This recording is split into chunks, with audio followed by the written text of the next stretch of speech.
Aethelred II came to the throne in 978 after the death of Edward the Martyr, who was largely believed to have been murdered by his own stepmother, Elfrida, who was the mother of Aethelred.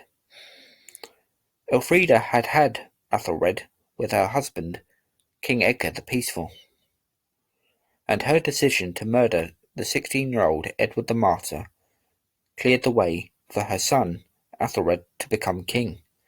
But Aethelred's reign was, whilst unquestionably challenging, proved to be a total disaster. His response to the Viking attacks was nothing short of pathetic. He failed to mobilize any serious or concerted resistance, as tremendous damage was caused all over the country. His and his advisors' only apparent strategy was to pay the Vikings off with Danegeld, and it was the spinelessness of the advice that Aethelred received from his council that he earned the nickname Unready, which literally means bad counsel. The Anglo-Saxon Chronicle repeatedly refers to this tactic being used time and again, and of course it did nothing but encourage further raids from the Vikings. The lack of a concerted response was not simply because the Vikings were an irresistible force. No, they were indeed ferocious warriors. But a century before Aethelred's reign, Alfred the Great had successfully driven them back, and under him, Edward the Elder, and King Athelstan, England started to become a unified country. It was through nothing but the weakness of Aethelred's personality that the Vikings largely went unchecked during his reign. When he finally did attempt to show some sort of backbone, it proved to be nothing but indiscriminate slaughter, as Danish men, women and children were killed in England in 1002. This became known as the St. Brice's Day Massacre.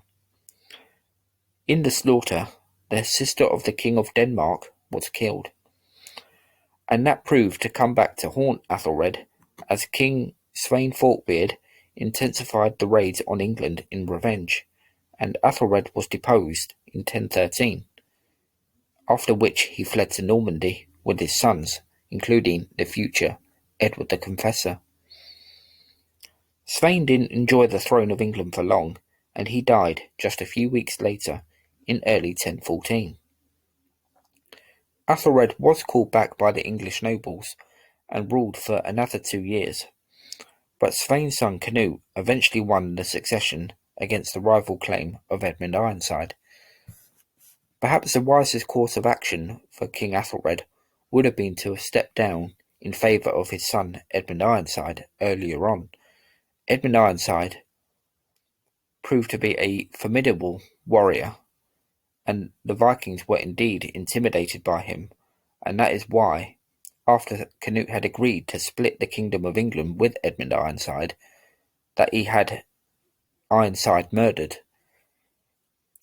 Canute undoubtedly saw Edmund as a very real threat to him, even if they had agreed to share the kingdom. But Aethelred decided not to do that,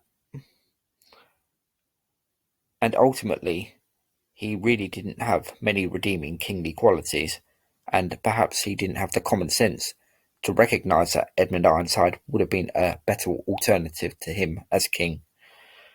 His bribing of the invaders never worked, as I mentioned, costing the country significant expense and only managing to encourage further attacks. He showed very little basic common sense in failing to recognise this, and the fact that the St. Brice's Day massacre showed he had no military plan, nor the fact that he failed to see that murdering innocent people was of absolutely no benefit to him or his kingdom. Ultimately, one has to regard Aethelred II as one of England's worst ever kings.